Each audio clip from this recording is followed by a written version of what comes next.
a little wet in there. Definitely wet. Let's get some of this water off the top. Very wet down on bottom. We shall see if the Dewalt Toughsystem fares better.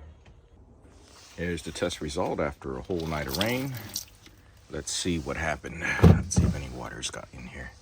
Now, as you can see, there's water up here. If you're not careful opening up the drawers, it's gonna get inside.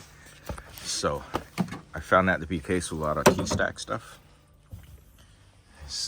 The water drainage when opening up a lot of the cases equals water inside. Ooh, bone dry. Bone dry. Okay, that's the top one. See the bottom one? Looks like it's also bone dry. This is why I'm sticking with the Dewalt Toughsystem drawers.